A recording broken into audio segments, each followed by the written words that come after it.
2주 전쯤에 저는 이런 일을 겪었습니다. 은행 ATM에 5만 원짜리를 입금하려고 했습니다. 그 기계에다 5만 원짜리를 입금하려고 했는데요. 에러가 나가지고 입금이 되질 않는 겁니다. 그래서 저는 이게 돈을 잘 안 펴가지고 그런가 이런 생각을 하면서 잘 펴가지고 다시 넣었습니다. 그런데요, 한참을 윙윙합니다. 윙윙 돌아가더니 입금할 수 없습니다. 이렇게 메시지가 뜨며 뚜껑이 딱 열리는데 기가 막힌 일이 보였습니다. 지폐가 반쪽만 남아 있던 겁니다. 그게 찢어져 가지고 반쪽만 남아 있었고요. 그 남은 반쪽도 갈갈이 막 찢어져 있는 그런 모습을 봤습니다. 여러분, 제가 어땠을 것 같습니까? 저는요, 전혀 당황하지 않았습니다. 진짜입니다. 전혀 당황하지 않았습니다. 찢어졌네? 그냥 그러면서 전혀 당황하거나 놀라질 않았습니다. 여러분, 제가 대인배라서 그랬을까요? 아니면 제가 5만 원 정도는 쉽게 버릴 수 있는 그런 알부자라서 그랬을까요? 아니요, 그렇지 않습니다. 제가 당황하지 않았던 이유는 제 잘못으로 찢어진 게 아니었기 때문입니다. 은행 ATM의 잘못으로 찢어진 것이기 때문에 은행에 말하면 되겠지, 이런 확신이 제 마음속에 있었습니다. 그래서 저는 전혀 당황하지 않고 그 갈갈이 찢어진 돈을 정성껏 가져왔습니다. 가져와서 봉투에 담았습니다. 그리고 은행에 전화했는데 역시나 은행 직원은 저에게 이렇게 말을 했습니다. 한국은행에 가져가시면 바꿔드리겠습니다. 오늘 본문을 보면 이 글을 쓴 사람이 바울인 것을 알 수 있는데요. 이 바울이 이런 찢어진 지폐 같은 그런 모습으로 살았던 사람입니다. 정말로 비참하게 살고 있었죠. 그의 몸은 전도하면서 받았던 그 구타와 또 고문 때문에 온갖 흉터와 상처들이 가득했습니다. 너무나 가난했었죠. 그래서 허름한 옷을 입고 있었습니다. 그리고 이런 바울을 고린도 교인들은 악하게 판단하고 또 비방하곤 했었습니다. 그 사람들은 바울이 너무나 사랑했던 사람들이었죠. 자식같이 사랑했었던 사람들이 고린도 교인들이었습니다. 그런데 그런 교인들이 바울을 판단하고 비방하고 있었죠. 이런 비참한 상황이 누구보다도 하나님을 사랑하고 헌신했었던 사도 바울의 현실이었습니다. 여러분, 만약에 우리가 이런 상황에 처했다 그러면 어떻겠습니까? 아마 굉장히 당황했겠죠. 신앙의 회의감까지 들었을 겁니다. 믿는다는 것이 바로 이런 건가? 회의감이 들었을 겁니다. 그런데 바울은 어땠냐 하면 전혀 당황하지 않았습니다. 흔들리지를 않았습니다. 오히려 너무나 당당하게 이런 말까지 했습니다. 너희는 나를 본받는 자가 되어라. 나를 보고 본받아라. 이렇게 16절에서 고린도 교인들에게 말하고 있습니다. 여러분, 이렇게 나를 본받아라 이 말을 쉽게 할 수 있습니까? 아니요, 쉽게 할 수 없죠. 그런 말은 아무나 못합니다. 자기의 삶에 자신이 있는 사람들만 이런 말을 할 수 있습니다. 그렇다면 바울은 어디서 그런 자신감이 나왔을까요? 그렇게 비참하게 살면서도 어떻게 바울은 하나님께 대한 믿음이 흔들리지 않을 수 있었을까요? 그런 자신감 어디서 얻을 수 있었을까요? 그 이유가 있는데요. 이제부터 그 이유를 알아보면서 하나님의 은혜를 나누도록 하겠습니다. 먼저 고린도전서 4장 9절 함께 읽도록 하겠습니다. 자, 4장 9절 함께 읽습니다. 시작. 내가 생각하건대 하나님의 사도인 우리를 죽이기로 작정된 자 같이 끄트머리에 두셨음에 우리는 세계 곧 천사와 사람에게 구경거리가 되었노라. 여러분, 이것은 바울의 말입니다. 그런데 여기서 바울은 자기를 하나님께서 어디에 두셨다고 말하고 있습니까? 끄트머리에 두셨다 얘기를 했죠. 끄트머리에 두셨다. 여러분은 이 끄트머리라는 말을 어떻게 이해가 되십니까? 끄트머리에 있다 하면 우리 머릿속에는 꼴찌라는 말이 연상이 됩니다. 또는 직장으로 보면은 말단 사원, 또 막내 이런 말이 생각이 날 겁니다. 하지만 여러분, 여기서 이 끄트머리라는 단어는 그 정도의 의미가 아닙니다. 그 정도의 의미가 아니고 훨씬 더 나쁜 상태를 이 끄트머리로 표현하고 있습니다. 이걸 제대로 이해하려면 우리는 로마 시대의 개선식을 우리는 알 필요가 있습니다. 고대 로마는 전쟁에서 이겼을 때에 성대한 개선식을 열었었습니다. 그래서 승리한 장군이 맨 앞에 섰고요, 그 뒤로 군대가 따라갔습니다. 그리고 많은 사람들이 거리에 나와서 그 승리했던 장군과 군대들을 환영해 주었습니다. 열렬히 환영했죠. 그런데 여러분, 그 행렬의 가장 끝에, 그 끄트머리에는 누가 있었는지 아십니까? 포로들이 있었습니다. 전쟁에 패배한 왕과 귀족들과 병사들이 줄 쇠사슬에 끌려서 줄줄줄 끌려가고 있었습니다. 사람들은 그들을 조롱했습니다.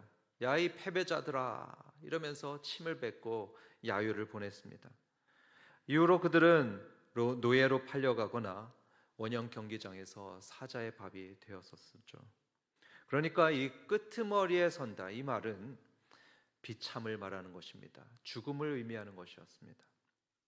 그런데 지금 누가 끄트머리에 있느냐 하면 바로 바울이 그 자리에 있었습니다. 다시 말해서 지금 죽는다고 해도 전혀 이상할 것이 없는 그런 가난하고 비참한 상태에 바울이 있었습니다. 그것을 9절에 보면 이렇게도 표현하고 있죠. 세상의 구경거리가 되었다 했습니다.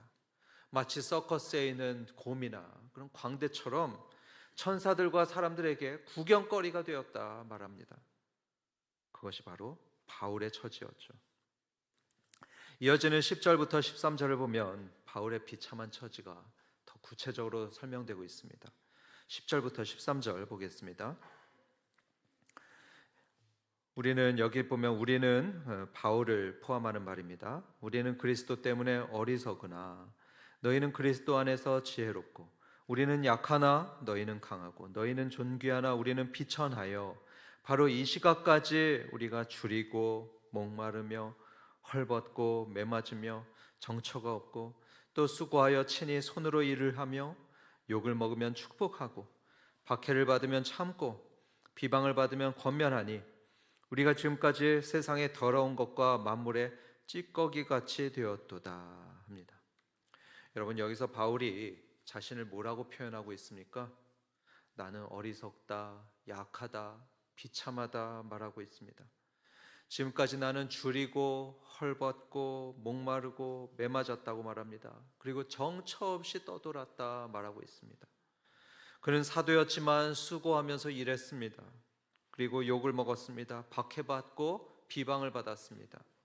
한마디로 바울은 끄트머리에 있었던 사람입니다.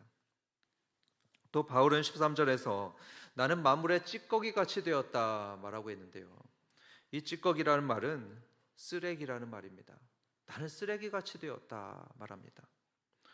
다시 말해서 사람들이 볼 때 전혀 쓸모없이 그냥 버려지는 존재처럼 되었다 이 말입니다. 그게 바울의 현실이었습니다. 그런데 여러분, 바울만 그런 것이 아니었습니다. 우리 주 예수님도 그러셨죠. 그리고 사도들 대부분이 그렇게 살았었습니다. 대표적으로 베드로는 어땠습니까? 십자가에 거꾸로 못 박혀서 죽었습니다. 그리고 주님께 가장 사랑받았던 요한은 반모라는 섬의 감옥에 gat혀서 노년을 살았습니다. 이렇게 사도들 대부분이 끄트머리의 삶을 살았습니다. 물론 마지막 날이 되면 이들은 부활에 참여할 것입니다. 지극히 영광스러운 부활에 참여할 것입니다. 예수님처럼 말이죠. 하지만 이 땅에서는, 이 세상에서는 그렇게 비참한 삶을 살았습니다. 사랑하는 성도 여러분, 우리도 인생을 살다 보면 이런 날이 반드시 있습니다. 반드시 이럴 때가 있습니다. 직장에서도 그렇죠. 직장에서 마치 끄트머리로 밀려난 듯한 그런 비참할 때가 있습니다. 회의에도 안 부르고요, 내 의견은 하나도 물어보지도 않는 그런 존재감이 없는 때가 있습니다. 가정에서도 그렇습니다. 요즘에 고독한 50대, 60대, 70대가 그렇게 많다고 하죠. 그러니까 나는 이 집에서 도대체 무슨 의미가 있나 이런 생각이 들 때가 많다고 합니다. 왜냐하면 가족 중 누구도 나에게는 관심이 없는 겁니다. 그렇게 생각이 드는 거겠죠. 그래서 속으로 나는 돈 버는 기계인가? 나는 청소하고 요리하고 빨래하는 그런 도우미 정도밖에 안 되나? 이런 생각이 들곤 한답니다. 다시 말해서 어딜 가도 환영하는 사람이 하나도 없는 그런 쓸모없는 사람이라는 생각이 드는 것입니다. 그렇다 보면 어떻습니까? 아무 의도 없이 그냥 툭 던진 말도 나를 조롱하는 말로 들립니다. 무시하는 말로 들립니다. 그래서 마음의 상처도 받고 힘들게도 되는 거죠. 저도 그랬습니다. 한때는 저도 풀리는 게 하나도 없고 자존심이 바닥이 난 적이 있었습니다. 그러니까 사람들을 만나면 저를 비웃는 것 같이, 그들의 표정이 비웃는 것 같이 느껴질 때가 있었습니다. 스스로 위축이 되었었죠. 하루는 이런 일도 있었습니다. 한 후배가요, 그냥 별 생각 없이, 저는 그렇게 생각합니다. 별 생각 없이 말을 툭 던졌는데 그게 제 마음에 송곳같이 푹 박히는 겁니다. 속으로 이런 생각이 들었습니다. 이제는 저 녀석까지 날 무시하는구나. 그런 생각이 들면서 미운 마음이 들었습니다. 그리고 이런 저 자신에 대해서 자괴감도 들었죠. 너무나 괴로웠던 날이었습니다. 여러분, 이럴 때 고대 로마 사람들은 어땠는지 아십니까? 그들은 어땠냐면 당시에 견유학파 같은 철학자들에게는 이런 원칙이 있었다고 합니다. 누가 나를 모욕하면 나도 똑같이 모욕한다. 그런 원칙이 있었습니다. 유대교도 비슷합니다. 만약에 누가 나한테 해를 끼쳤다 그러면 유대인들은 이렇게 위협했다고 합니다. 하나님께서 너를 심판하실 것이다. 이렇게 위협했다고 합니다. 철학자인 아리스토텔레스도 모욕을 당하면 억지로 참지 말고 맞대응하는 것이 미덕이다. 맞대응하는 것이 큰 마음이다. 이렇게 얘기를 했습니다. 쉽게 말하면 사람들은 이랬던 것입니다. 너 욕 먹었어? 그러면 너도 시원하게 욕해. 복수하는 거야. 널 비방하는 사람이 있다고? 가서 싸워. 가서 가만히 있지 말고 싸우는 거야. 그래야지 너를 얕보지 않고 무시하지 않아. 다시 말해서 보복이 자신의 명예와 자존심을 지키던 도덕적인 방법이었던 것입니다. 그런데요, 바울은 그러지 않았습니다. 바울은 그들과 달랐습니다. 12절과 13절 다시 보도록 하겠습니다. 12절 13절. 또 수고하여 친히 손으로 일을 하며 욕을 먹으면 축복하고 박해를 받으면 참고 비방을 받으면 권면했다. 그렇습니다, 여러분. 바울은요, 욕을 먹으면 축복했습니다. 박해를 받으면 참았고요. 비방을 받으면 권면했습니다. 그러니까 세상하고 또 사람들하고는 정반대였던 것입니다. 그는 축복하고 참고 권면하기만 했습니다. 여러분, 이 바울의 모습 누군가하고 비슷하지 않습니까? 누구 생각나지 않습니까? 누구입니까? 그렇죠, 예수님이시죠. 예수님하고 비슷합니다. 마태복음 5장 44절에서 예수님은 말씀하셨습니다. 나는 너희에게 이르노니 너희 원수를 사랑하며 너희를 박해하는 자를 위하여 기도하라. 그리고 예수님은 이렇게 가르치실 뿐만 아니고 스스로도 본을 보이셨습니다. 예를 들어 보겠습니다. 예수님은 자신을 십자가에 죽이는 사람들을 보면서, 자기에게 칼을 들고 창을 찌르는 그 사람들을 보면서 예수님은 이렇게 말씀하셨죠. 아버지, 저들을 사하여 주옵소서. 이처럼 예수님은 욕을 들으실 때에도 맞서서 욕하지 않으셨고요. 고난당하실 때에도 그 상대를 위협하시지 않았습니다. 대신 그 모든 억울함과 그 답답함을 누구에게 맡겼을까요? 심판자이신 성부 하나님께 맡기셨습니다. 공의의 심판자이신 그 성부 하나님께 그 모든 판단과 심판을 다 부탁하셨습니다. 베드로전서 2장 23절의 말씀입니다. 이런 예수님을 바울이 따랐던 것이죠. 바울은 저 끄트머리에 만물의 찌꺼기 같은 삶을 살면서도 욕하는 사람들을 축복했습니다. 박해하는 사람을 참았고요. 비방하는 자에게는 권면하면서 살았습니다. 어떻게 그럴 수 있었을까? 이런 생각이 들죠. 사람이 어떻게 그럴 수 있을까? 이에 대한 대답을 처음 말씀드렸던 5만 원 얘기를 하면서 말씀드리도록 하겠습니다. 여러분, 제가 5만 원이 찢어진 것을 봤을 때 왜 당황하지 않았는지 아십니까? 왜냐하면 저는 비록 그 돈이 찢어지기는 했지만 그 5만 원의 가치를 여전히 가지고 있다는 것을 믿었기 때문입니다. 그 5만 원의 가치는 그대로 있다 확신했습니다. 여러분, 그렇지 않습니까? 돈이 아무리 구겨지고 아무리 찢어진다고 해도 그 돈의 가치는 그대로 있는 것입니다. 심지어 반쪽이 잘려서 나가더라도 그 돈의 가치는 그대로 있습니다. 그래서 저는 전혀 당황하지 않았던 것이죠. 우려되는 생각이 갑자기 드는데요. 혹시라도 여러분 일부러 찢으시면 안 됩니다. 정말 그런가 하고 일부러 찢으시면 그거 교환 안 된답니다. 바울도 마찬가지였습니다. 바울은 끄트머리에 놓여 있었고 그래서 그를 무시하고 또 조롱하는 사람들도 있었습니다. 그런데도 바울은 그들을 축복하고 또 권면하는 그런 넉넉한 모습을 보였죠. 왜 그랬습니까? 왜냐하면 자신의 가치는 그대로라는 것을 알고 있었기 때문입니다. 다시 말해서 자신의 고귀한 정체성은 그대로라는 사실을 그는 잊지 않았습니다. 그게 바로 고린도전서 4장 1절에 나와 있습니다. 거길 보면 바울은 자기가 그리스도의 일꾼이라는 사실을 선포하고 있습니다. 그걸 분명히 인지하고 있었죠. 하나님의 아들이신 그리스도의 일꾼이 바로 나다. 이것을 그는 잊지 않고 있습니다. 비록 나의 행색은 이렇긴 하지만 그래도 나는 참으로 존귀한 자다. 이런 정체성을 그는 가지고 있었습니다. 춘향전 말씀을 드리겠습니다. 여러분, 춘향전을 보게 되면 이몽룡이 장원급제를 하는 게 나옵니다.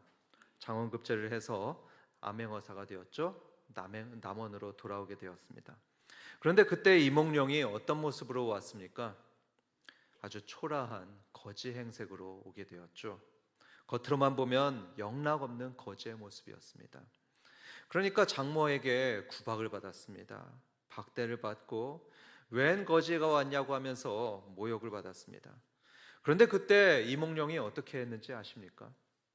성질을 내면서 버럭 화를 냈습니까? 그게 아니었죠. 이몽룡은 태연했습니다. 허허허허 웃으면서 능글능글 웃었습니다. 어떻게 해서 그렇게 됐습니까? 그의 진짜 신분은 거지가 아니고 암행어사였기 때문입니다. 그의 진짜 신분은 암행어사라는 고귀한 신분이었습니다. 바울도 그랬습니다. 바울이 사람들의 구경거리가 되고 비천하고 가난하면서도 사람들을 축복하고 참고 여유가 있었던 이유는 자기가 여전히 사도라는 사실을 인지하고 있었기 때문입니다. 겉모습은 비록 허름합니다. 그렇지만 그의 신분은 사도였습니다. 누구의 사도였죠? 자그마치 하나님의 아들이신 예수 그리스도의 사도였습니다. 우리도 마찬가지입니다. 예수님을 믿는 우리는 하나님이 보실 때 보석처럼 귀한 존재라는 사실을 여러분 믿으시기 바랍니다. 우리는 하나님이 보실 때 보석처럼 귀한 존재입니다.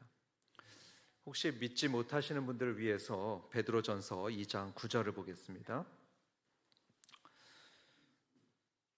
그러나 너희는 택하신 족속이요 왕같은 제사장들이요 거룩한 나라요 그의 소유가 된 백성이니 합니다.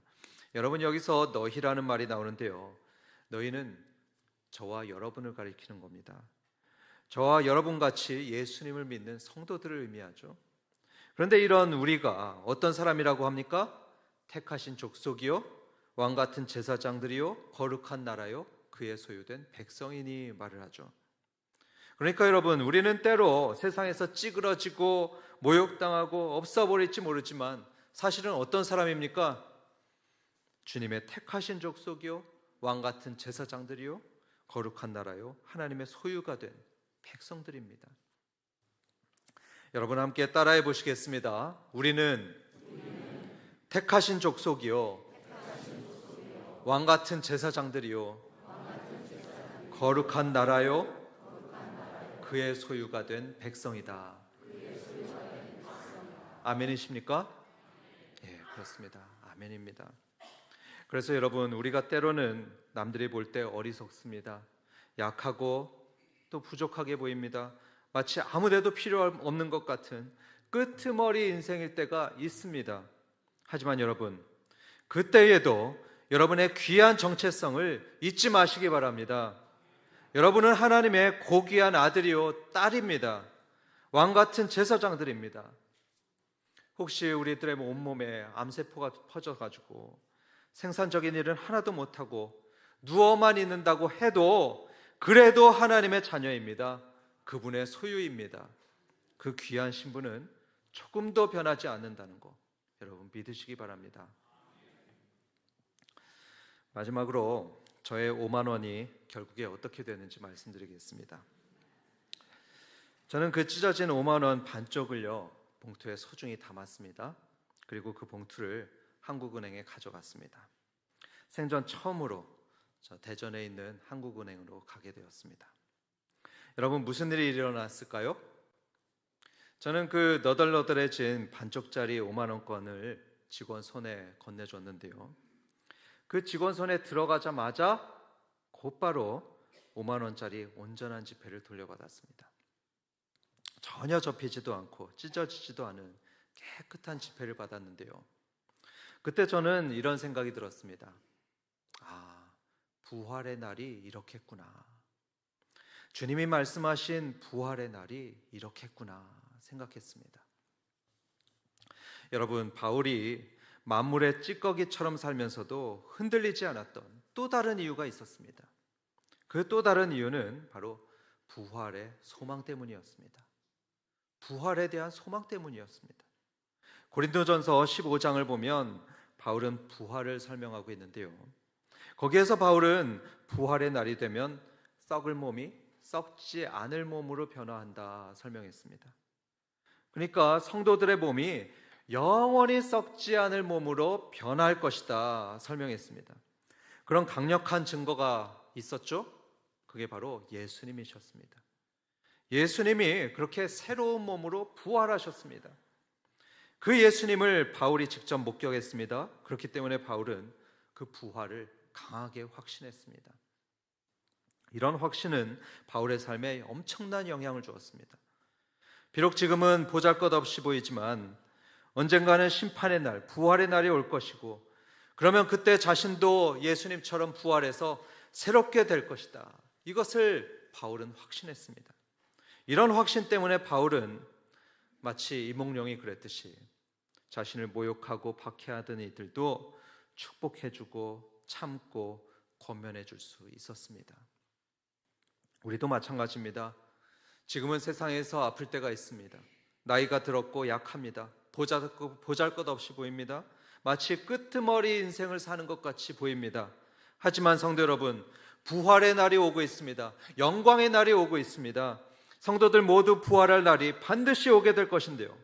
그때 예수님을 믿는 성도들은 온전한 모습으로 부활할 것입니다. 온전한 모습뿐만 아니고 존귀한 왕의 모습으로 부활할 것입니다. 고린도전서 15장의 말씀입니다. 성도 여러분들은 이런 부활 신앙을 꼭 붙드셔야 됩니다. 이것을 믿으셔야 됩니다. 그래야 여러분은 어떤 비참한 현실을 만나더라도 흔들리지 않고 당황하지 않게 됩니다. 다시 한번 말씀드립니다. 여러분 안에는 여전히 세월이 지나고 나이가 들더라도 절대로 변하지 않는 하나님의 자녀라는 존귀한 신분이 들어 있습니다. 하나님의 자녀라는 존귀한 신분이 여러분 속에 있습니다. 믿으시고 바울처럼 넉넉하고 여유 있게 살아가시는 성도님들 되시길 주님의 이름으로 축원합니다.